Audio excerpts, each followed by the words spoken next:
Bonjour les enfants! Et oui, c'est déjà le dernier dimanche du mois de juillet et la dernière capsule de notre série à la découverte de la Bible. J'espère que tu as apprécié et que ça t'a donné envie de lire et de découvrir par toi-même ce livre merveilleux. Dans cette dernière capsule, Sarah nous parle de la plus grande histoire d'amour. Dans la grande histoire de la Bible et tout au long de l'histoire de Dieu qui se poursuit encore aujourd'hui dans nos vies, Dieu ne cesse de te dire que son amour envers toi ne s'arrête jamais, n'abandonne jamais, ne peut être cessé et dure encore et pour toujours. Alors j'espère de tout mon cœur que tu as eu l'occasion cet été de goûter et de sentir à son amour. Hier, on a vu ensemble que Dieu aime qu'on apprenne à le connaître, à l'aimer, qu'on le célèbre. Et lui, eh bien, il veut nous accompagner tout au long de notre vie pour nous aider à vivre selon ses sages conseils qu'il nous donne dans la Bible. Depuis le début de la semaine, on a vu toutes sortes de choses au sujet de la Bible ensemble. Et on pourrait continuer encore et encore. Mais aujourd'hui, je vais voir une dernière chose avec toi. La Bible, c'est la plus grande histoire d'amour qui soit. L'amour de Dieu pour nous est incomparable. Et Dieu a prouvé son amour envers nous de toutes sortes de façons. Je veux commencer en te lisant un verset. Je t'amène dans le livre de Romains, au chapitre 5, au verset 8. Il est écrit, « Mais Dieu nous a prouvé à quel point il nous aime. Le Christ est mort pour nous alors que nous étions encore pécheurs. » Donc, Jésus est venu sur la terre mourir à la croix comme solution au péché. Et ça, c'est le plus grand geste d'amour envers les humains. Vous savez, des fois quand on veut faire un dessin qui représente l'amour, on pense à un cœur. Et c'est une bonne idée. Mais moi, je vais te proposer un nouveau symbole de l'amour ultime qui est la croix de Jésus. Dieu nous prouve son amour aussi de plein d'autres façons. On va penser entre autres à la création, à la nature. OK, je te propose de penser à quel est ton animal favori. C'est peut-être un animal que tu as chez toi, peut-être un animal que tu as vu au zoo qui t'a fasciné. Pense maintenant au plus beau paysage que tu as vu. Peut-être que c'était lors d'une balade en forêt. Peut-être que tu as vu des gigantesques montagnes. Peut-être que tu es allé à la mer. Dieu nous émerveille par la création. Il a fait toutes choses belles. Dieu aurait pu créer un monde gris, plutôt sombre, mais ce n'était pas du tout son intention. Dieu nous émerveille par sa création. Il nous en met plein la vue. Et pas juste la vue, hein? On peut penser aux 5 sens. Est-ce que tu les connais, les 5 sens? Il y a la vue, l'ouïe, l'odorat, le goût et le toucher. OK, on va les prendre un à la fois, on va trouver des exemples. La vue, on en a parlé. OK, l'ouïe. Est-ce qu'il y a des bruits de la nature que tu aimes beaucoup? Par exemple, ça pourrait être le bruit de la pluie. Moi, j'aime beaucoup le bruit du vent dans les feuilles. Ou encore le chant des oiseaux. Ou peut-être le bruit d'un ruisseau. Maintenant, quelque chose, un parfum que tu aimes. Moi, par exemple, lorsque c'est le printemps et que je vais derrière chez moi, eh bien, on sent les lilas. Quand les lilas, là, quand c'est l'éclosion, ça sent vraiment très bon. Peut-être que tu penses à une autre fleur que tu aimes. Ou peut-être que tu penses aux odeurs de la cuisine que maman fait. Et parlant de nourriture, qu'est-ce que tu aimes manger? Qu'est-ce que tu aimes goûter? Moi, par exemple, j'aime beaucoup les fraises du mois de juin qui sont juteuses. Peut-être que tu penses à un autre fruit. Maintenant, qu'est-ce que tu aimes toucher? Je le sais. Par exemple, un petit chaton tout doux. Où j'aime beaucoup marcher pieds nus dans le gazon. C'est tous des petits plaisirs que Dieu nous offre dans sa création. Et parlant de création, c'est aussi toi et moi, on a été créés par Dieu. Et laisse-moi dire qu'on est pas mal beau. En fait, c'est pas moi qui le dis. C'est moi qui viens de le dire, mais ça vient pas de moi. Dans la Bible, dans le psaume 139, David a parlé à Dieu. Il a dit « Je te loue de ce que je suis une créature si merveilleuse. David reconnaissait que le corps humain, eh bien, ça fait partie des merveilles de la création. Il y a des scientifiques, des gens qui étudient la nature, le corps humain depuis des années. Et il y a encore tout plein de secrets que Dieu n'a pas révélés. Et on peut penser aussi à nos amis. C'est beau de voir qu'on est différents. On a des couleurs de peau différentes, des couleurs de cheveux, les yeux différents. Et même dans nos personnalités, tu n'as sûrement pas les mêmes talents que ton ami ou que ton frère, ta sœur. Et c'est la beauté de la chose. Dieu nous a fait tel qu'on est. C'est pas un hasard. Dieu t'a voulu tel que tu es. Et Dieu nous prouve son amour aussi par l'entremise des gens qui placent autour de nous. Par les relations qu'on a. Notre papa, notre maman ou une autre personne qui prend soin de toi. Ton frère, ta sœur, tes amis. Dieu est un Dieu de relations. Et il voulait qu'on puisse vivre, expérimenter ces liens-là d'amour. Mais autant ces gens-là peuvent t'aimer et prendre soin de toi, ça ne se compare pas à l'amour parfait de Dieu pour toi. L'amour de Dieu est incomparable. Dieu veut être ton Dieu. Dieu veut être ton sauveur, ton meilleur ami. Dieu est là, il t'attend. Il veut t'attirer à lui. Il te donne un rendez-vous. Il t'invite à placer ta confiance en lui. Je vais vous parler de Justine. Justine, c'est une femme qui, lorsqu'elle était petite, a pensé que parce que son père et sa mère croyaient en Dieu et parce qu'elle allait à l'église assez souvent, elle était chrétienne.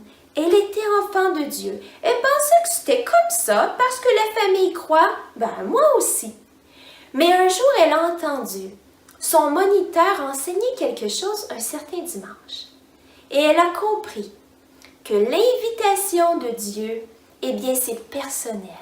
C'est un choix que chaque personne doit faire pour lui-même. Et elle a compris ça. Dieu l'a amenée à croire en lui. Elle a placé sa confiance en lui et elle a vécu en ayant comme Seigneur et Sauveur son Jésus précieux. Et je vais te parler aussi d'Ernest. Ernest, c'est un monsieur qui, lorsqu'il était assez jeune, a lui aussi placé sa confiance en Jésus. Ernest n'a pas eu une vie facile. Il a eu plusieurs problèmes de santé. Mais quand Ernest allait assez bien, il aimait apprendre les versets de la Bible. Les répéter, il en savait plusieurs par cœur. Et ses parents l'ont aidé à comprendre qu'est-ce qu'il apprenait pour bien saisir le sens des versets. Et toute sa vie, il a serré la parole dans son cœur. C'est une expression qui veut dire qu'il a accordé beaucoup d'importance à apprendre des versets de la Bible. Et à la fin de sa vie, M. Ernest, il a habité dans une résidence pour personnes âgées. Et il a fait toute la différence à l'endroit où il était. Les gens savaient qu'il aimait Dieu. Il pouvait réciter des versets. Et à la fin de sa vie, M. Ernest avait perdu la vue. Il ne pouvait plus voir. Mais comme il les connaissait par cœur, les versets, il pouvait les dire sans problème, se les rappeler, les dire aux gens qui le visitaient, encourager les autres personnes qui habitaient au même endroit que lui. Et le soir, à l'occasion, les infirmières pouvaient l'entendre fredonner, chanter tout bas des chants pour son Seigneur et son Sauveur. Et tu sais, Dieu t'invite toi aussi à faire partie de sa grande histoire, à avoir un rôle dans son histoire. Dieu veut vivre cette relation-là avec toi. Et je t'invite à en parler avec papa, maman, à prendre le temps de penser à cette invitation-là que Dieu te fait. Et j'aimerais terminer notre semaine en priant le Seigneur pour toi. Alors je vais prier. Oh Seigneur, c'est tellement une joie, un privilège de te prier, de te prier toi qui es le roi de l'univers. Et on sait que tu nous entends. Seigneur, je veux te prier pour chacun des enfants qui auront écouté ces enseignements cette semaine. On sait que c'est toi qui as le pouvoir de nous attirer à toi, de toucher nos cœurs, de nous faire comprendre ton message. Continue de toucher des cœurs, continue de changer nos vies, Seigneur. Je veux te remercier pour ta parole, te remercier pour la Bible qui est comme aucun autre livre qu'on connaisse, Seigneur. Et on veut attendre avec impatience le jour où on va se retrouver dans ton royaume, en ta présence. Amen. Eh bien, c'est déjà le dernier projet de la semaine que je te propose. Ce que j'aimerais que tu fasses cette fois-ci, c'est que tu ailles te promener dans la nature. Si tu écoutes mes vidéos à partir du camp des boulots, si tu es en vacances en famille, eh bien, de la nature, c'est pas ça qui manque. Ça sera facile pour toi de trouver des jolies choses. Mais je suis certaine que si tu m'écoutes de chez toi, il y a aussi des endroits par-ci par-là où tu peux trouver des belles choses. L'idée, c'est de se promener et de ramasser quelques petites choses. Par exemple, des bouts de bois, des roches, des petites fleurs sauvages. Va pas chercher les belles fleurs dans les plates-bandes de ta voisine, là. Des petites choses que tu peux trouver, des bouts d'écorce trouvés au sol. Et là, tu rapportes ça chez toi ou tu rapportes ça près de ta cabine. Et là, tu te trouves un endroit, soit au sol, soit sur une table de pique-nique, où tu vas créer ton œuvre d'art. Et là, il n'y a pas de règle, il n'y a rien de précis que je te demande de faire, mais à toi de trouver quelque chose de joli que tu as le goût de faire. Ça pourrait être, par exemple, de faire une croix géante. Ça pourrait être comme ce que j'ai fait avec mes enfants ici, de former un cœur. On a utilisé toutes sortes de jolies roches et on a rempli ça de petites fleurs sauvages. Ou mon garçon a eu l'idée ici de faire une croix avec des roches tout simplement. Ou de vous faire une espèce d'arrangement, un centre de table. Vous pourriez aussi choisir d'écrire des lettres avec des trucs de la nature, comme par exemple d'écrire le nom de Jésus avec des petites brindilles de bois. Toutes les idées sont là, à toi de voir ce que tu as le goût de faire.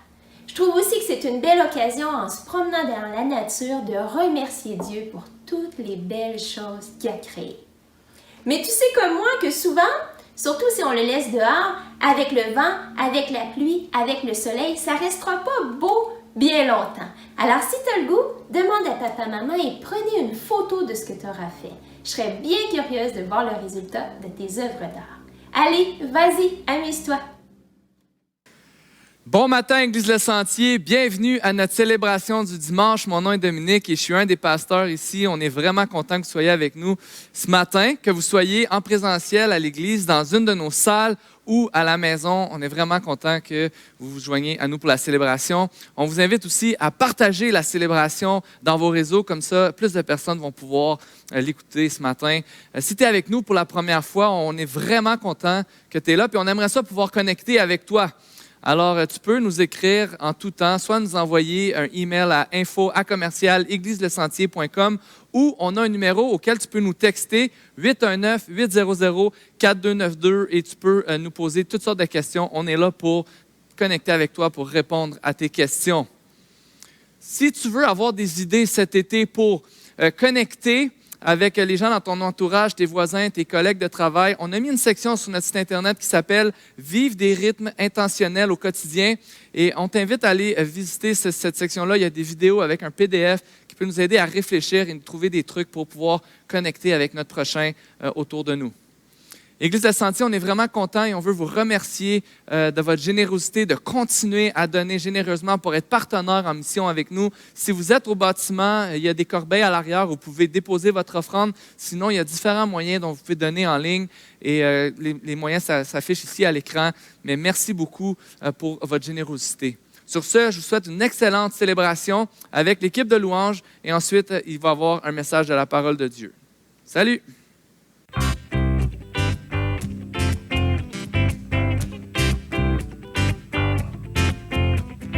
Veux-tu briser du péché le pouvoir? Si dans ton cœur tu veux le recevoir, la force est en Christ. La force est en Christ. Veux-tu braver la mort et l'enfer? Jésus d'un mot fait tomber toutes les fers. La force est dans le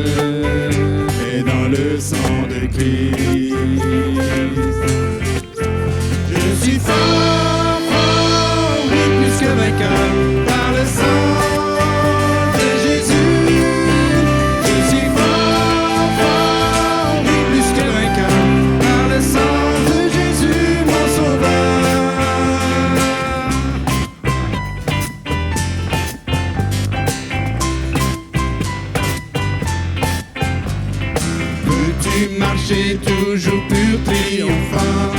Pour te garder, Jésus est tout puissant. La force est en Christ. La force est en Christ. Veux-tu du ciel t'approcher chaque jour? Avec Jésus demeurer pour toujours. La force est dans le sang de Christ. Je suis fort, fort, oui, plus que vainqueur, par le sang de Jésus. Je suis fort, fort, oui, plus que vainqueur, par le sang de Jésus, mon sauveur. Je suis fort, fort, oui, plus que vainqueur, par le sang de Jésus. Je suis fort, fort, oui, plus que vainqueur, par le sang de Jésus, mon sauveur.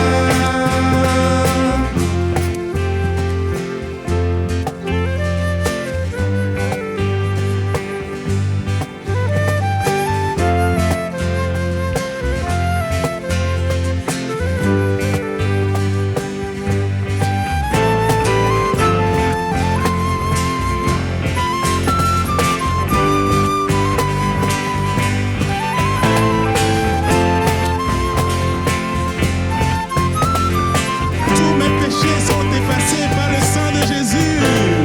Tous mes péchés sont effacés par sa puissance. Le sang de Jésus m'a libéré. Je peux marcher, chanter avec foi.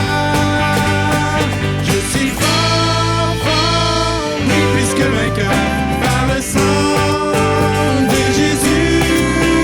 Je suis fort, fort, oui, plus que vainqueur, par le sang de Jésus, mon sauveur.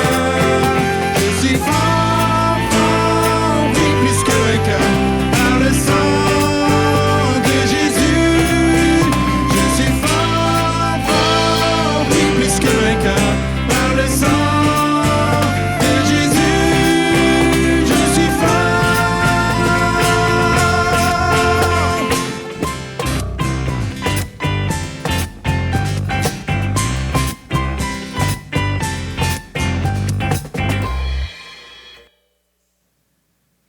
Oui, on se rappelle tous de ce verset fameux qu'on connaît presque par cœur. Car Dieu a tant aimé le monde, c'est Jésus qui parle ainsi à Nicodème. Car Dieu a tant aimé le monde qu'il a donné son Fils unique afin que quiconque croit en lui ne périsse pas, mais qu'il ait la vie éternelle. Le même Jésus, le Fils de Dieu, a dit aux responsables juifs, aux grands maîtres juifs, quelques temps après, en vérité, je vous le dis, celui qui écoute ma parole et qui croit à celui qui m'a envoyé est passé de la mort à la vie. Donc c'est par Jésus qu'on passe de la mort qu'on mérite à la vie qu'il nous donne à cause de son amour pour nous.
Mon âme est chargée.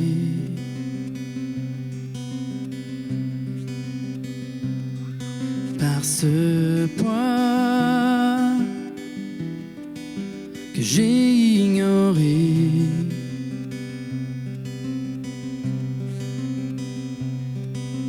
Brisé, m'aurait brisé.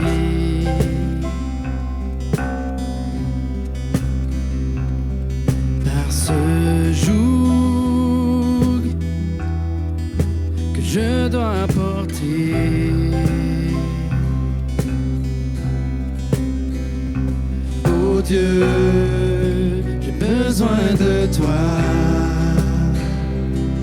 Entends ma voix.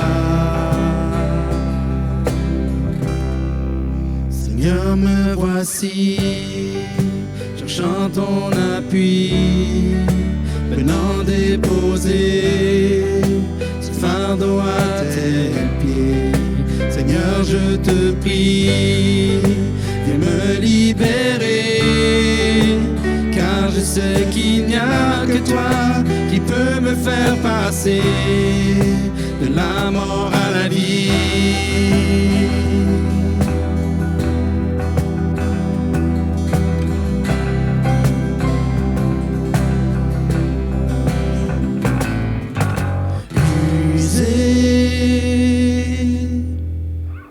Mon cœur est usé.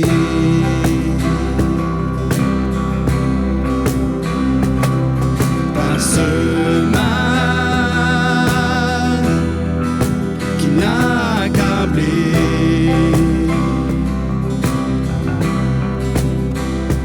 Oh Dieu, j'ai besoin de toi.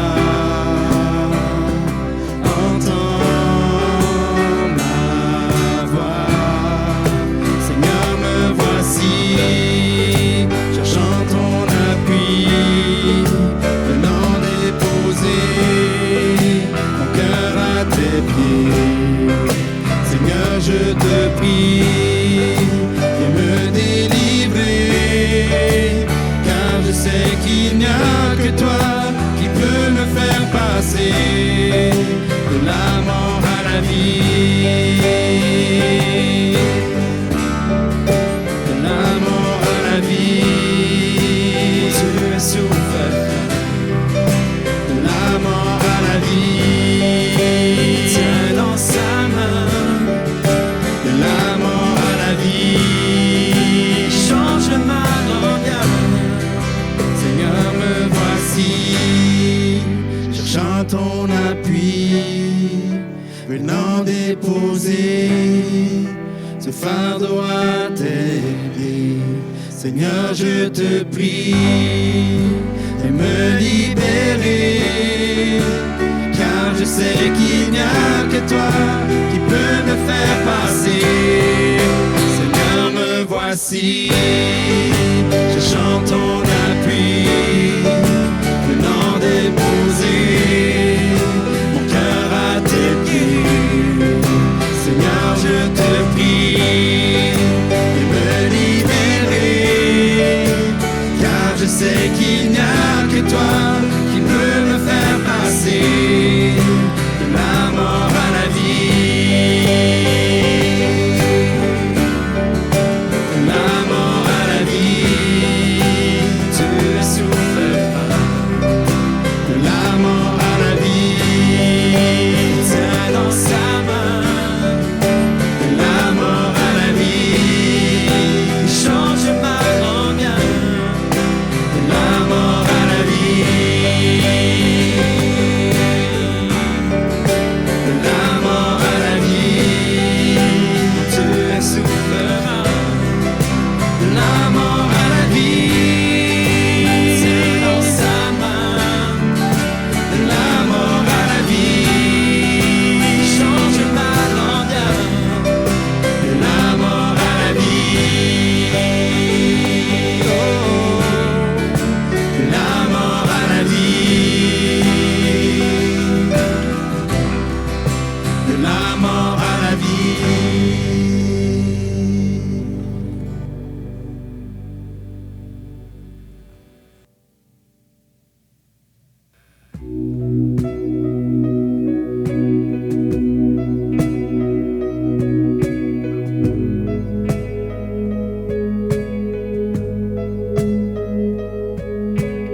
rocher, ma confiance est en son amour.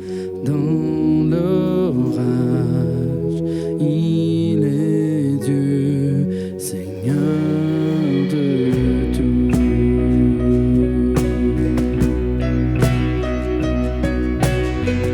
Lorsque sur moi s'abat l'orage, sa gloire anime mon courage. Quand tout faiblit autour de moi, sa présence soutient ma foi. Sa présence soutient ma foi. Jésus-Christ, mon rocher, ma confiance est en son amour. Dans l'orage, il est Dieu, Seigneur de tout. Jésus-Christ, mon rocher, ma confiance est en son amour. Dans l'orage, il est Dieu, Seigneur de tout.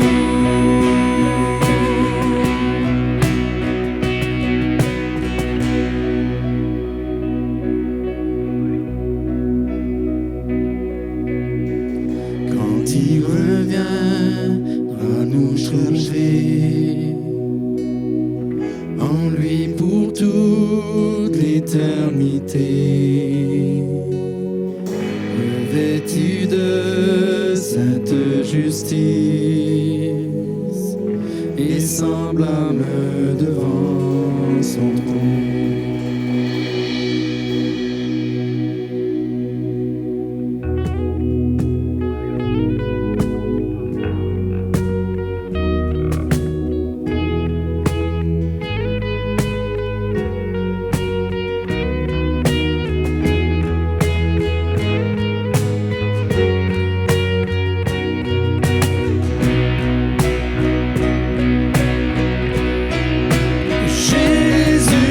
Jésus-Christ, mon rocher, ma confiance est en son amour.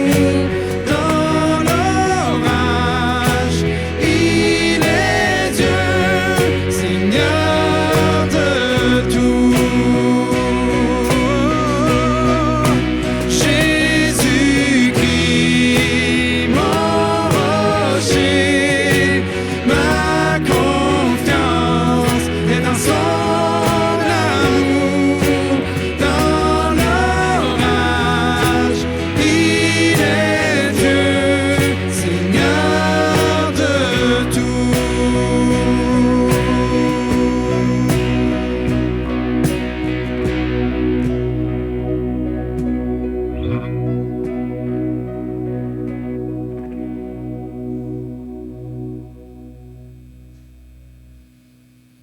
Oui, Seigneur Jésus, tu es la pierre angulaire, celui que les bâtisseurs ont rejeté, mais qui est devenu le solide roc sur lequel on peut bâtir. Et Seigneur Jésus, tu nous invites à venir à toi avec nos fardeaux, à venir à toi avec nos manquements, à venir à toi avec tout ce qui nous dérange. Tu nous as promis dans ta parole que tu ne nous abandonnes pas, tu ne nous délaisses jamais. Alors merci Seigneur parce que tu nous accueilles toujours les bras ouverts. Gloire à ton nom Jésus.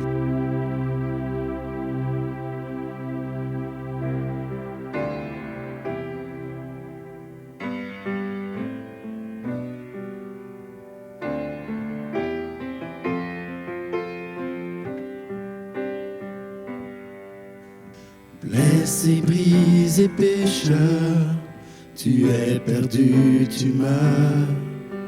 Oh, l'amour vient frapper à ta demeure. Viens à Jésus, viens à Jésus, viens à Jésus et vis. Ton fardeau maintenant ôté, au loin balayé, le sang précieux a lavé ton péché. Chante à Jésus, chante à Jésus, chante à Jésus et vis. Quand tu apprends à marcher, ne sois pas effrayé. Souviens-toi, marcher, c'est aussi tomber.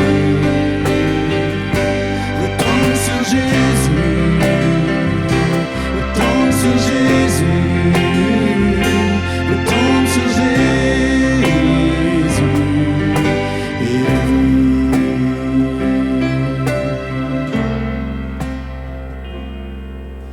parfois ton âme est meurtrie, tu te sens envahi. Et quand ne cesse de tomber la pluie,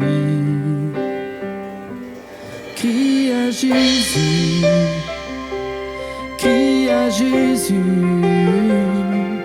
crie à Jésus.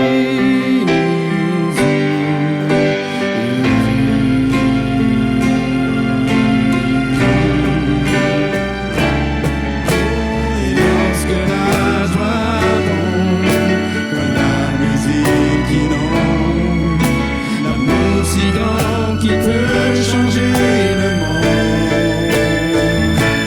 Danse pour Jésus, danse pour Jésus, danse pour Jésus et vis.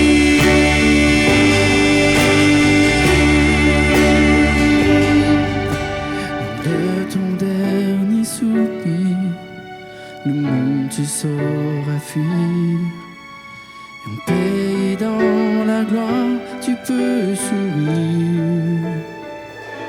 Et va à Jésus, va à Jésus, va à Jésus et vis.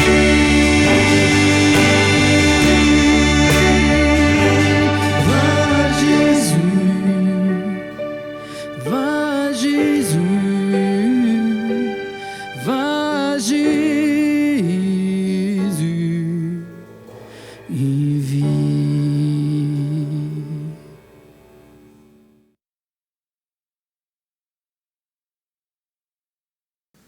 Bonjour à tous, vraiment content de vous avoir avec nous aujourd'hui. Et merci à l'équipe de Louange et à tous ceux qui travaillent à l'audiovisuel. On est vraiment contents, ils font du beau travail, ils travaillent très fort, plusieurs heures par semaine, les pratiques et tout ça. Merci à tous ces bénévoles et ceux qui travaillent aussi avec les enfants, évidemment.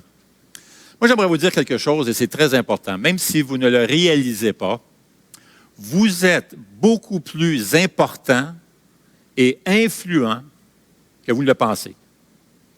Vous ne le réalisez peut-être pas, mais tu es beaucoup plus important et influent que tu ne le penses. Et c'est ce qu'on va voir dans le passage qu'on va regarder aujourd'hui. Et comme vous savez, on est en train de faire une série dans le livre des Actes. Et bon sang, c'est tellement édifiant, agréable et inspirant de passer de parcourir ce livre des Actes. On apprend beaucoup, c'est édifiant, de beaux modèles, les premiers chrétiens. Mais c'est ce qu'on va découvrir aujourd'hui, dans le passage qu'on va regarder dans le livre des Actes. Maintenant, c'était une période très difficile, même qui faisait peur pour les premiers chrétiens, parce que c'était intense. Vous savez, Jésus avait donné une mission aux disciples. Et il avait dit, dans Matthieu 28, nous lisons verset 18, « Jésus s'approcha et leur dit, « Tout pouvoir m'a été donné dans le ciel et sur la terre. » Jésus a tous les pouvoirs, autant au ciel qu'à la terre. « Allez donc, faites de toutes les nations des disciples, baptisez-les au nom du Père, du Fils et du Saint-Esprit. Et enseignez-leur à mettre en pratique tout ce que je vous ai prescrit. Et moi, je suis avec vous tous les jours jusqu'à la fin du monde. Maintenant, il y a un mot ici sur lequel j'aimerais m'arrêter, le mot « aller », au verset 19. « Allez et faites de toutes les nations des disciples. » En d'autres mots, là, les disciples étaient à Jérusalem et Jésus est en train de leur dire « Ne restez pas à Jérusalem avec le message de l'Évangile que je vous ai confié. Je vous donne cette mission d'aller faire de toutes les nations des disciples. Ne restez pas ici à Jérusalem, mais allez ailleurs. Allez. » Et d'ailleurs, Jésus va préciser encore plus le plan d'action pour répandre le message de l'Évangile. D'ailleurs, ça va arriver dans Actes 1:8, juste avant son départ, juste avant de monter au ciel. Jésus va dire aux disciples, avant de partir puis répandre mon message de l'Évangile, voici ce que vous allez faire. Vous allez attendre un petit peu. Vous allez attendre que le Saint-Esprit descende sur vous. Vous recevrez une puissance lorsque le Saint-Esprit viendra sur vous. En d'autres mots, vous ne pourrez pas accomplir cette œuvre et cette mission sans la puissance du Saint-Esprit qui va vous accompagner. Alors, attendez à Jérusalem. Le Saint-Esprit va descendre sur vous et quand le Saint-Esprit sera là, il va vous donner cette puissance pour aller proclamer le beau message de l'Évangile. Alors là, il continue. Il va même préciser maintenant le plan d'action. Il va dire, vous recevrez une puissance lorsque le Saint-Esprit descendra sur vous et vous serez mes témoins à Jérusalem, alors ça va commencer là, dans toute la Judée, dans la Samarie et jusqu'aux extrémités de la terre. Le problème, c'est que les disciples pensaient que Jésus allait revenir. Alors, ils ne se sont même pas déplacés, ils ne sont pas allés en Judée ni en Samarie, ils sont restés à Jérusalem. Et ils attendaient le retour de Jésus, pensant que Jésus allait revenir bientôt. Vous avez donc des milliers de nouveaux disciples qui restent dans la ville de Jérusalem. Ils ne bougent pas. Maintenant, ça ne faisait évidemment pas l'affaire de l'establishment, les chefs religieux juifs à cette époque-là. Et alors, ils sont devenus très agressifs à l'endroit des chrétiens, de ces nouveaux chrétiens. Ça a passé par des menaces, des coups de fouet, d'emprisonnement, encore des menaces, encore des coups, pour finalement aboutir à un meurtre. Et c'est là qu'on a retrouvé notre cher ami Étienne, qu'on a vu au chapitre 7, le premier martyr chrétien. On l'a tué justement parce qu'il proclamait que Jésus était ressuscité, qu'il était revenu d'entre les morts et qu'il était le Messie, le Sauveur du monde. Le jour même où Étienne a été tué, il y a une grande persécution qui a frappé l'Église. Et les chrétiens ont été forcés de quitter Jérusalem. Ils sont partis un peu partout à travers le monde, Judée, Samarie, tout ça, aux extrémités de la terre. C'est là qu'on arrive dans le passage que nous allons regarder aujourd'hui. Maintenant, rappelons-nous que c'est la journée où Étienne est tué comme martyr chrétien.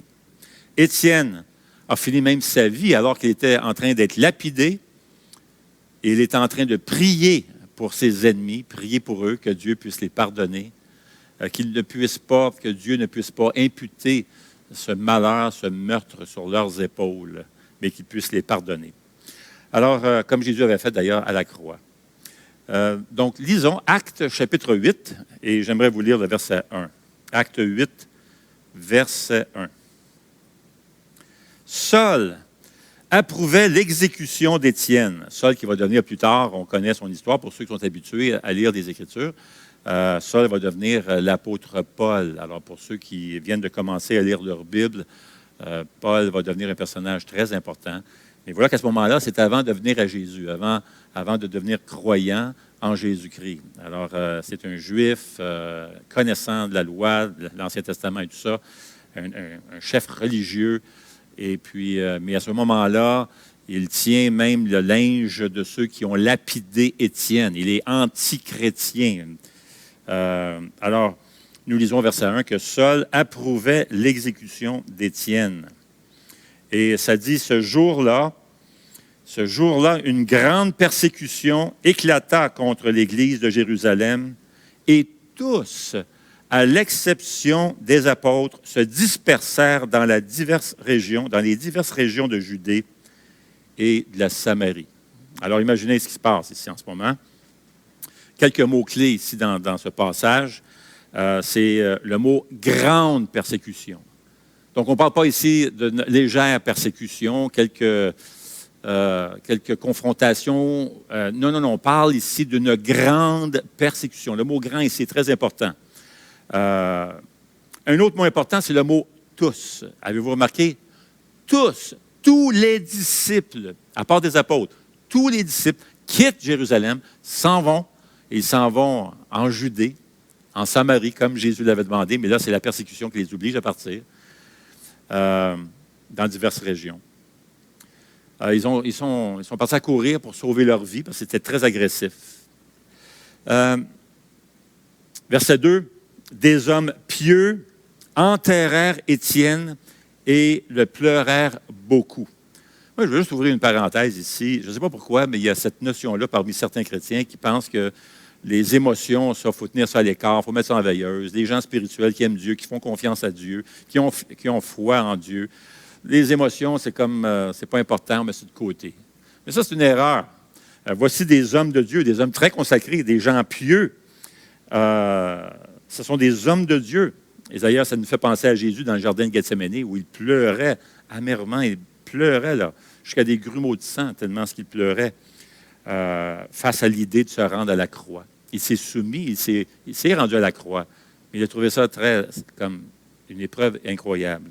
C'est Dieu qui nous a donné nos émotions.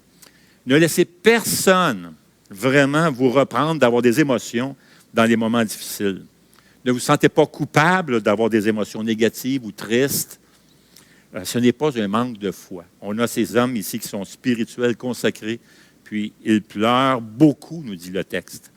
Dieu ne nous demande pas de refouler nos émotions, mais ce qu'il nous demande, c'est vraiment de ne pas laisser nos émotions prendre le contrôle. La tristesse, le chagrin et l'espoir ne sont pas incompatibles. Ce n'est pas opposé. Ce passage parle d'un temps difficile donc pour ces chrétiens. Il y a une grande persécution qui frappe les chrétiens de Jérusalem. Alors, certains d'entre eux vont retourner à la maison parce qu'ils étaient pour la fête, ils étaient à Jérusalem pour la fête de la Pentecôte.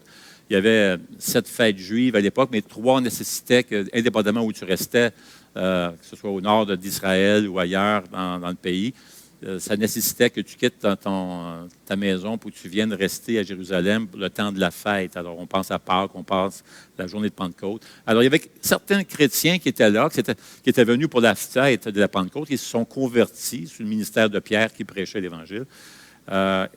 Et eux retournent à la maison. Certains restaient en Judée, d'autres justement en Samarie. Mais d'autres, finalement, avaient leur demeure à Jérusalem.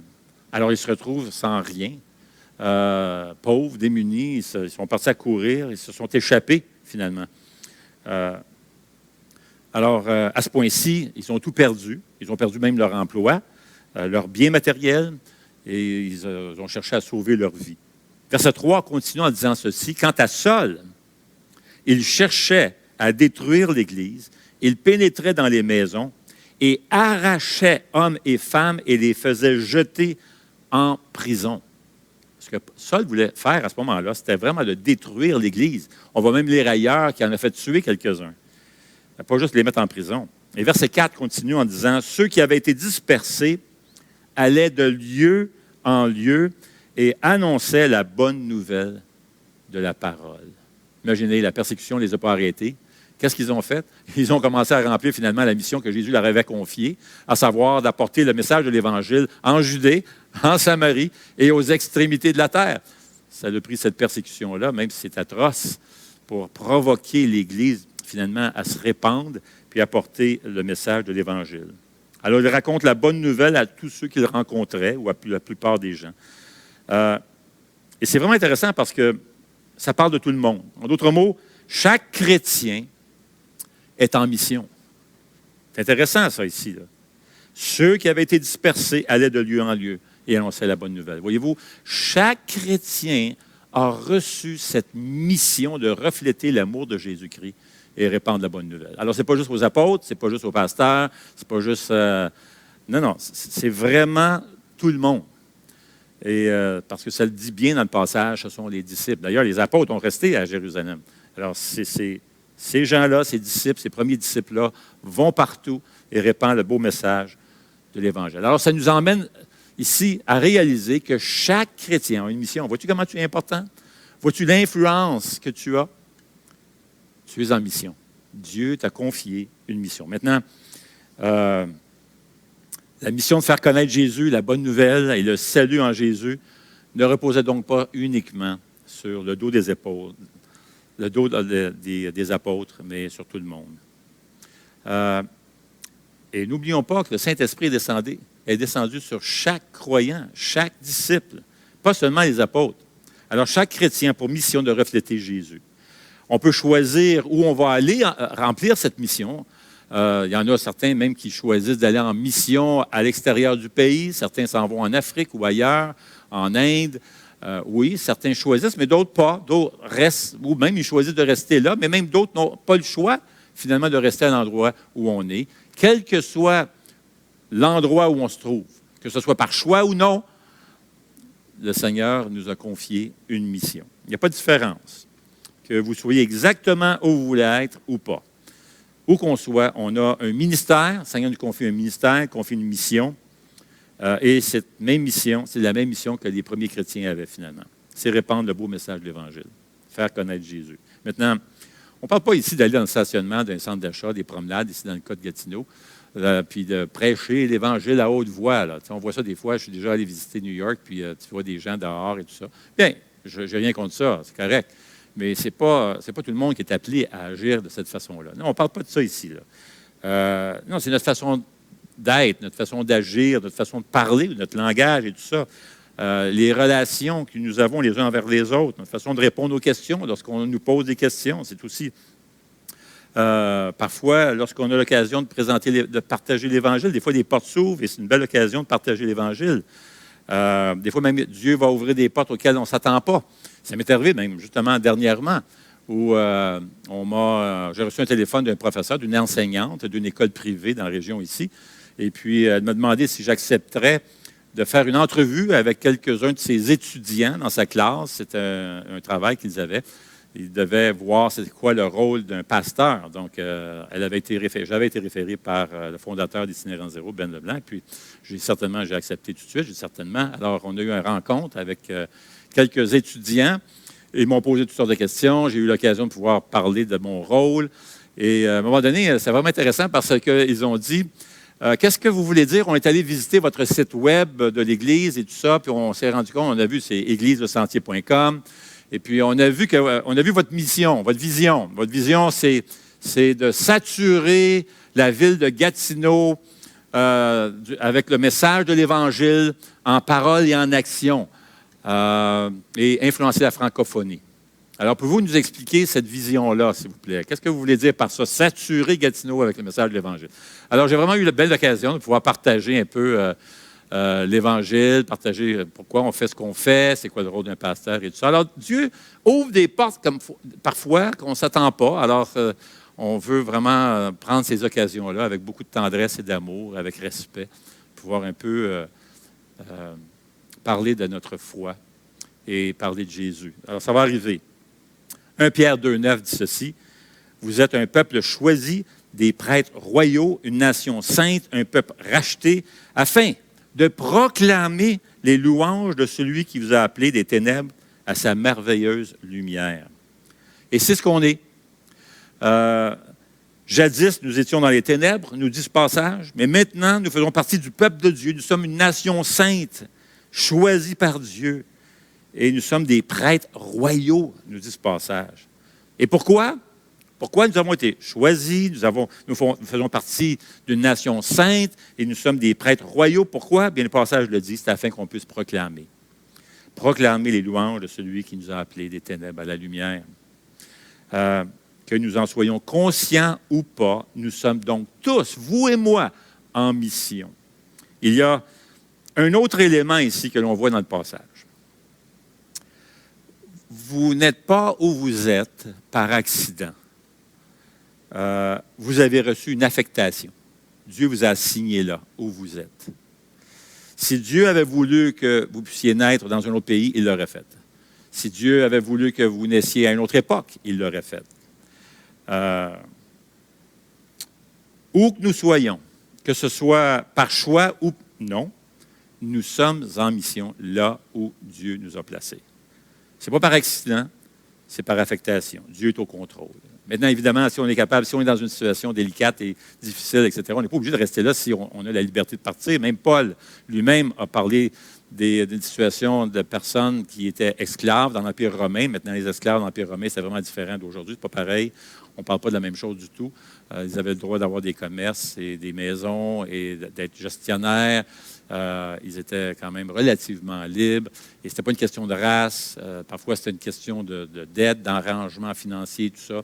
Et Paul dit, par exemple, il dit, si vous pouvez vous libérer de ça, allez-y. Mais sinon, si vous êtes dans une situation où vous ne pouvez pas, bien, il dit, ayez une belle attitude et servez le Seigneur là où vous êtes.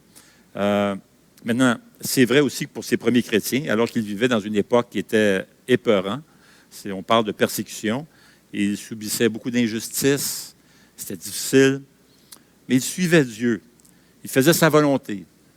Ils ne faisaient absolument rien de mal, beaucoup d'injustices, ils ont subi beaucoup d'injustices. Et pourtant, toute la ville, malgré leur belle attitude, toute la ville s'est tournée contre eux.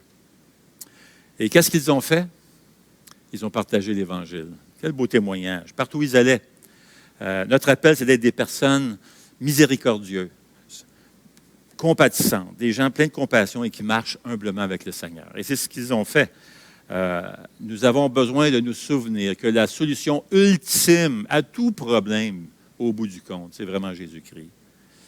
Alors, où que nous soyons, assure-toi d'emmener l'Évangile avec toi. Nous avons besoin d'être des hommes et des femmes qui prient, qui emmènent Jésus partout où nous allons. Moi, je me rappelle, il y a plusieurs années, lorsque on s'était convertis à Jésus-Christ, tout ça, puis on a acheté une maison qui était neuve, c'est un nouveau quartier, puis la maison à côté de chez nous venait d'être construite, était vide, était à vendre et tout ça. Et on a prié, on a demandé à Dieu que le Seigneur puisse emmener des gens envers qui on pourrait peut-être partager l'Évangile. Et par une série de circonstances, des gens qui ont déménagé à côté, ils étaient vraiment là, ils avaient peur de nous parce qu'ils ont appris qu'on était des chrétiens, tout ça. Ils se cachaient, même regardaient à travers la fenêtre pour voir si on était pour sortir, ils avaient peur. Mais finalement, à travers, ça a pris, je pense, 1 an environ, puis Dieu a permis qu'ils se convertissent au Seigneur, puis ils sont venus au Seigneur. C'est vraiment beau. Ils sont encore dans une des églises où on allait à l'époque. C'est vraiment beau de voir ça. Alors, imagine, les gens ne réalisent pas où tu demeures. En fait, il y a des témoignages juste à côté de chez eux. Imagine-toi ton voisinage. Ils ne savent peut-être pas à l'heure actuelle, pas encore, mais c'est toute une bénédiction pour l'entourage que tu as autour de chez vous, parce qu'ils ne réalisent pas qu'ils seront peut-être exposés un jour, on l'espère, à l'Évangile, à ce beau message de l'Évangile. C'est magnifique quand même, là. Et c'est ce qu'ils ont fait. Ils ont répandu le message de l'Évangile. Et on a besoin vraiment d'être des hommes et des femmes qui prient et qui emmènent Jésus partout où nous allons. Et ça veut dire que nous allons amener l'amour, nous allons prendre le temps d'écouter les gens, nous allons nous intéresser aux gens. On ne veut pas s'enfermer chez nous, on ne veut pas parler à personne. Au contraire, on veut rayonner l'amour de Jésus-Christ partout autour de nous. On veut chercher à démontrer la compassion de Jésus. Maintenant, où que nous soyons, on peut avoir donc deux sortes d'influences. Il y a deux puissants domaines d'influence spirituelle qu'on peut exercer envers les gens. Il y a un domaine physique et un domaine invisible. Alors, premièrement, on peut avoir de l'influence spirituelle dans le domaine physique. Bien, le domaine physique, c'est des gens qu'on rencontre. C'est nos voisins, c'est des gens, des collègues de travail, des gens qu'on côtoie. Et on peut avoir un beau témoignage, et on veut avoir un beau témoignage de Jésus partout autour de nous. L'apôtre Pierre écrit dans sa lettre, dans 1 Pierre, chapitre 2, verset 12, « Ayez une bonne conduite au milieu des non-croyants, afin que là même où ils vous calomnient, comme si vous faisiez le mal, ils remarquent votre belle manière d'agir et rendent gloire à Dieu le jour où il interviendra. » Alors, le domaine physique fait simplement référence à notre témoignage que nous pouvons rendre autour de nous. Nos actions, notre façon d'agir, notre façon de parler, d'écouter, ma compassion pour les gens, mon amour, alors que mes paroles, mes gestes, mon comportement reflètent l'amour de Jésus. Je n'ai pas besoin d'avoir toutes les réponses lorsqu'on me pose des questions, ce n'est pas nécessaire, mais ce que j'ai besoin, c'est vraiment de marcher humblement devant mon Dieu, d'aimer Dieu plus que tout et d'aimer mon prochain comme moi-même. Voilà le premier domaine où je peux avoir une influence spirituelle. C'est le domaine physique, mais il y a un autre domaine aussi, c'est le domaine invisible. Des choses pas nécessairement des gens qu'on côtoie ou à qui on parle. Maintenant, on ne parle pas ici de l'impact que je peux avoir avec les gens que je rencontre ou dans mes relations. C'est l'impact que je peux avoir avec ma propre marche avec Dieu, dans mes prières personnelles. C'est le domaine invisible. Et c'est se tenir, une expression que la Bible va se servir, et on va revenir là-dessus tantôt, c'est se tenir dans la brèche. C'est une phrase qu'on va retrouver. Se tenir dans la brèche. Et dans le domaine spirituel, j'ai le privilège de pouvoir me tenir dans la brèche pour les gens, intercéder. C'est l'endroit où j'intercède pour les gens. Ça devient une source de protection, comme une sorte de clôture autour des gens. L'influence spirituelle invisible peut toucher divers groupes et on peut favoriser la protection de Dieu envers différents groupes. Par exemple, on peut favoriser la protection envers ceux qui nous suivent, les gens qui se trouvent sous notre direction, notre leadership. Si vous êtes un enseignant, par exemple, ou une enseignante, un coach de soccer, où tu gères des gens au travail ou comme entrepreneur, par ta piété, ta consécration à Dieu et par tes prières, tu peux avoir de l'influence autour de toi sans que ces personnes même ne le sachent. Moïse est un bon exemple.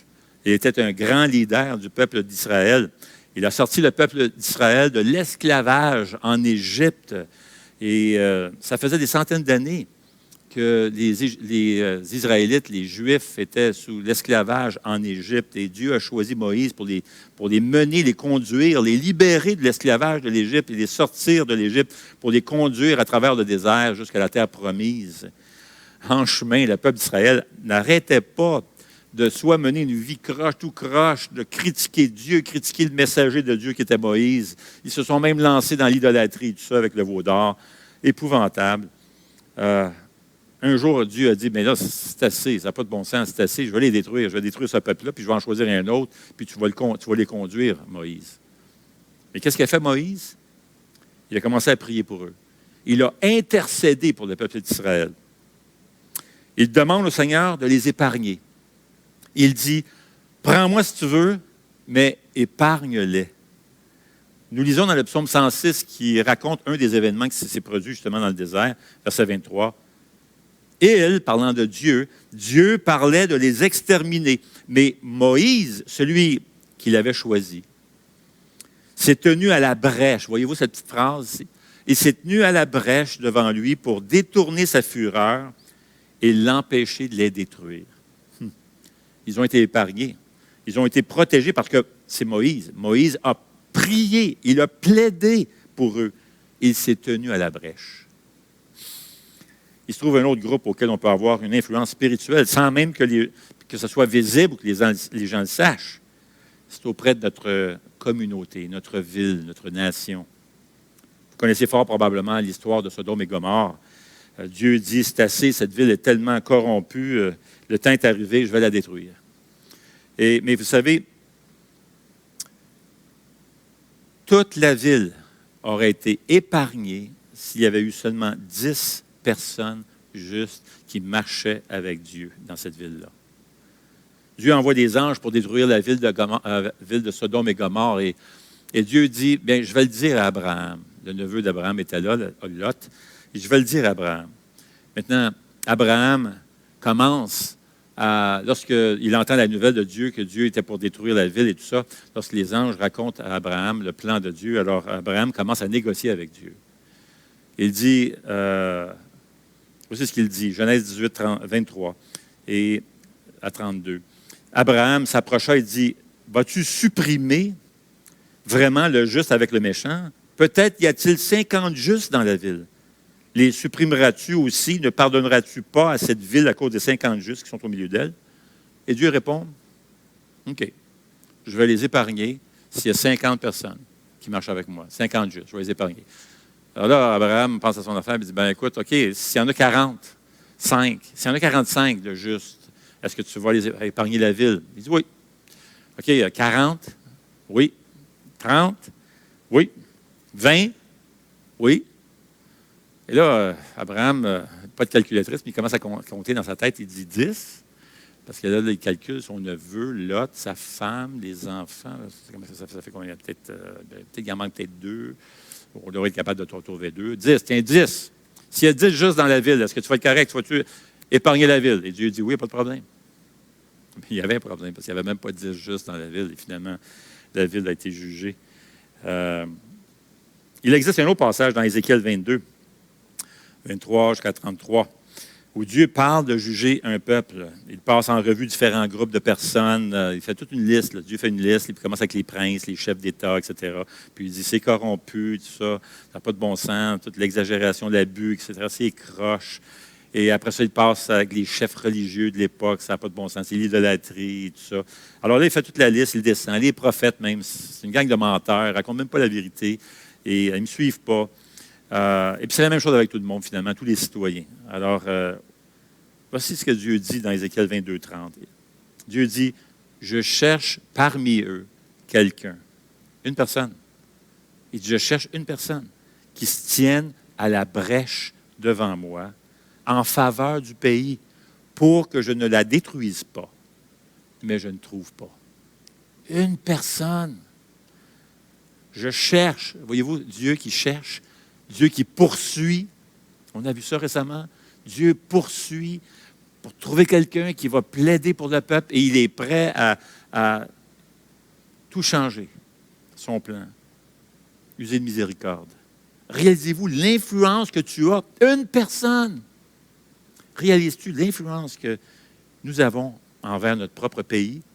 Les chefs d'État ne le réalisent pas, mais nous avons toute une influence sur notre pays.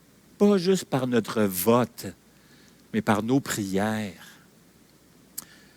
Ne trouvant personne, Dieu finalement envoie son propre Fils. Ça a été la personne qui s'est tenue à la brèche. Non seulement ça, il a pris le jugement sur ses épaules.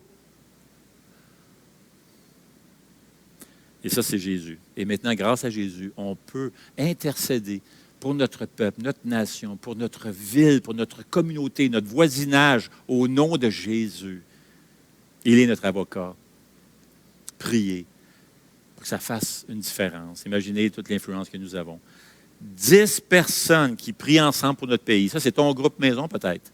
C'est peut-être ton groupe en mission, ça. C'est peut-être 10. Imaginez. 10 personnes et Sodome aurait été sauvé. Imaginez. Ça, c'est l'influence que nous avons. Un autre groupe auquel on peut favoriser une protection, ainsi avoir une influence spirituelle invisible, c'est auprès de notre famille. Vous savez, lorsque Sodome a été détruite, le neveu d'Abraham, Lot, était là.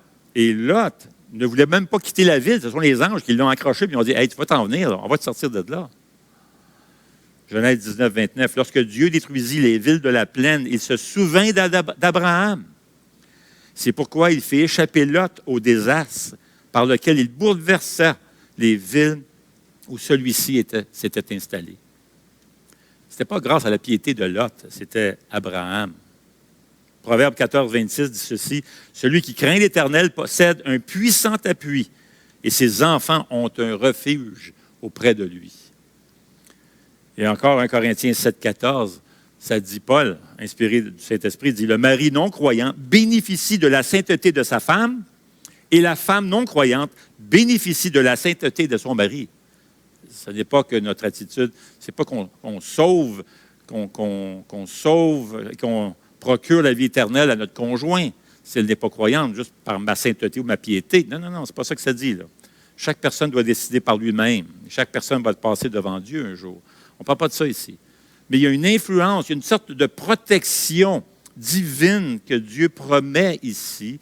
Il y a un impact, il y a une influence spirituelle qui ne se voit peut-être pas à première vue, mais grâce à notre attitude, notre amour pour Dieu, notre marche avec Dieu. Dieu promet encore et encore et encore un sens de protection et un refuge dans le royaume invisible, comme faisant partie de l'influence qu'on a comme enfant de Dieu. Alors, comment on se tient à la brèche? Bien, c'est très simple, il y a 2 façons, finalement. On se tient à la brèche quand on marche avec Dieu, ta piété, ta marche avec Dieu. C'est suivre sa parole, mettre en pratique sa parole, finalement, obéir au Seigneur. Il ne s'agit pas d'être hyper religieux, connaître toute la Bible par cœur. Non, non, c'est pas ça. C'est d'aimer Dieu de tout ton cœur, de toute ta force, de toute ta volonté, et d'aimer ton prochain comme toi-même. Ça va avoir des répercussions, ça va se traduire par des gestes concrets, cet amour-là, envers notre prochain. Michée 6,8 dit ceci: on t'a fait connaître aux hommes ce qui est bien, et ce que l'Éternel demande de toi, c'est que tu mettes en pratique le droit, que tu aimes la bonté et que tu marches humblement devant ton Dieu. Alors, on se tient à la brèche quand on marche avec Dieu. Et l'autre façon, c'est de prier avec persévérance. 1 Pierre 3,12 dit ceci: les yeux du Seigneur sont sur les justes et ses oreilles sont attentives à leurs prières. Cette expression-là, ses oreilles sont attentives, ça ne veut pas juste dire que oui, je t'ai bien entendu. Non, non. Dans les Écritures, ce que ça veut dire quand Dieu il est dit « je t'ai entendu », lorsqu'on voit Dieu t'a entendu, ça veut dire qu'il exauce, il tend sa main. Maintenant, ce ne sera peut-être pas toujours sa volonté, ce qu'on lui demande. Et Dieu le sait, ce qui est mieux pour nous, il nous aime et on lui fait confiance. On sait que le dénouement lui appartient. Mais on prie, on demande. Et il veut qu'on le fasse, qu'on demande. Jacques 5,16 dit ceci: la prière du juste agit avec une grande force. Notre marche avec Dieu et nos prières sont tellement puissantes. Vous connaissez peut-être l'effet papillon. C'est Edward Lorenz qui est arrivé avec cette théorie. Il prédisait la météo utilisant les premiers modèles informatiques. Et parfois, pour accélérer les choses, il a modélisé quelque chose. Il obtenait un résultat et pour accélérer les choses, il voulait refondre le modèle et voir comment ça fonctionnerait. Alors, il a fait des tests. Alors, il a commencé quelque chose comme à mi-chemin. Et comme il le faisait, au lieu des calculs originaux, il a voulu simplifier ça. Il a enlevé des chiffres insignifiants qu'il jugeait, lui, insignifiants. Un peu comme si je disais 25 $ et 5 sous. Bien, 5 sous, regarde, 5 sous, on va arrondir ça à 25 $, tu sais. Alors, lui, c'est ce qu'il a fait. Il a éliminé ses 0,01 ou ses 0,12. Alors, il a tassé ça. Et qu'est-ce qui est arrivé? Voici ce qu'ils ont découvert. C'est que lorsque quelque chose était arrondi comme ça, qui semblait insignifiant à ce moment-là, ça avait un impact sur le résultat. Le modèle entier changeait. Tu sais, tu te sens peut-être comme ça, toi. Tu te sens peut-être comme la virgule 12 ou virgule 2 ou virgule 0,1. Tu te sens peut-être comme ça. Peut-être que tu te dis, moi, je n'aurais pas d'influence autour de chez nous, influence à mon travail. Pas d'impact comme ça. Moi, je ne suis pas comme un autre, là, tellement spirituel et tout ça. Moi, je ne suis pas comme ça. Là. Non, attention, toi, là. Tu as beaucoup plus d'influence, beaucoup plus d'impact, beaucoup plus puissant que tu ne le penses. Même lorsqu'il s'agit d'un petit chiffre après la virgule. Dieu va se servir de ça. Il veut se servir de toi. Il t'a confié une mission. Et tu es une personne très importante, très influente, parce que tu peux faire changer le cours même autour de toi, tellement ça a un impact. Tu es beaucoup plus important, plus influent que tu ne le penses. Et ma prière, c'est que notre monde soit différent, notre communauté soit différente, que notre nation soit différente, que nos familles soient différentes, parce que nous aurons fait notre part. Alors, mes chers amis, tenons-nous à la brèche. Tiens-toi à la brèche. Prions le Seigneur. Eh bien, Seigneur notre Dieu, comme on le voit dans ce passage aujourd'hui, bon sang, Seigneur, tu nous as confié tellement une mission importante, mais aussi tu nous as donné le Saint-Esprit en nous, cette puissance qui nous est disponible afin justement d'avoir un impact, avoir des incidences, créer vraiment une influence autour de nous, même jusqu'à sur notre pays.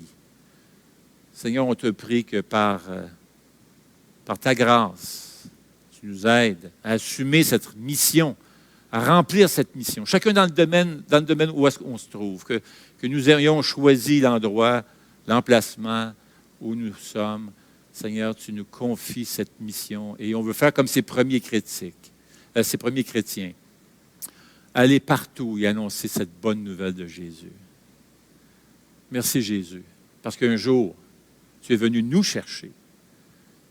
Moi, Seigneur, je suis tellement touché lorsque je me rappelle que tu m'as emmené même jusqu'à Gatineau un jour pour rencontrer un de mes clients. 2 heures de route. Rencontrer un de mes clients qui a ouvert la Bible, il m'a parlé de Jésus. Et Seigneur, tu m'as poursuivi. Tu es venu me chercher. Merci Jésus pour ta grâce et ta compassion.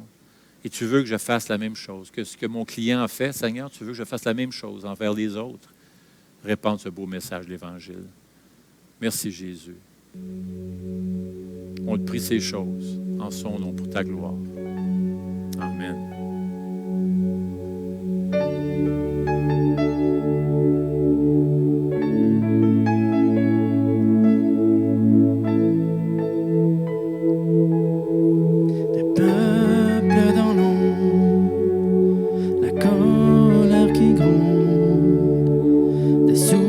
Sans nombre, le mal qui abonde,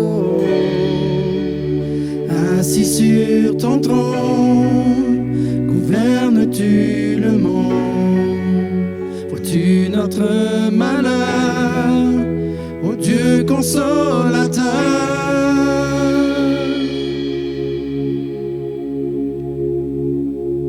Un corps prisonnier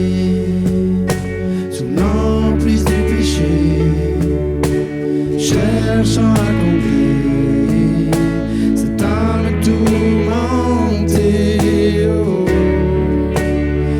Assis sur ton trône, gouvernes-tu ma vie, m'as-tu affranchi, m'entends-tu quand je prie?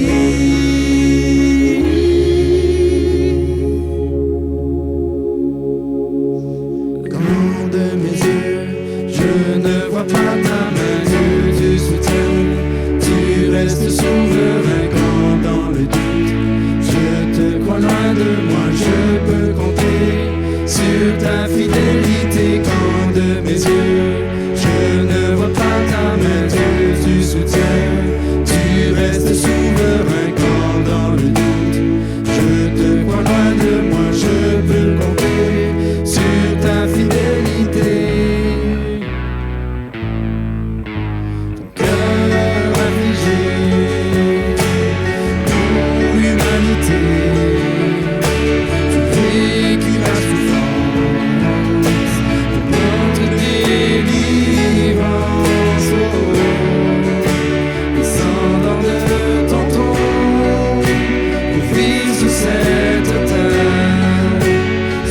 Sans la colère et la justice du Père, à jamais sur ton trône, tu règnes sur le monde, tu comprends l'affligé, tu reviens consoler. Quand de mes yeux je ne vois pas ta main, Dieu, tu soutiens, tu restes souverain. Je te crois loin de moi, je peux compter sur ta fidélité. Quand de mes yeux je ne vois pas ta main, Dieu, tu soutiens, tu restes souverain. Quand dans le doute je te crois loin de moi, je peux compter sur ta fidélité. Dieu, les victoires, le péché, la mort n'ont plus de pouvoir.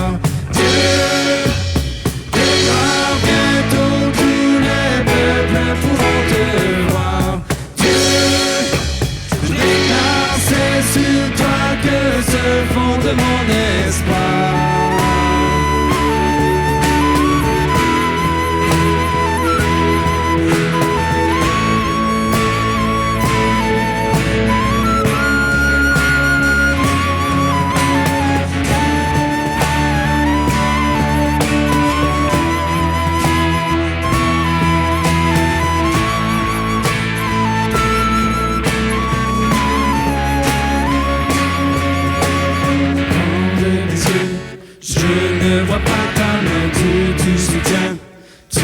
Souverain quand dans le doute je te crois loin de moi, je peux compter sur ta fidélité. Quand de mes yeux je ne vois pas ta main,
C'est la fin de notre célébration ensemble ce matin. On espère que vous avez eu un bon temps, que vous avez été bénis. Encore une fois, n'hésitez pas à nous écrire si vous avez besoin de parler, si vous avez des questions, si vous aimeriez connecter avec nous. Sinon, on vous souhaite une excellente semaine et on espère vous revoir la semaine prochaine. Salut!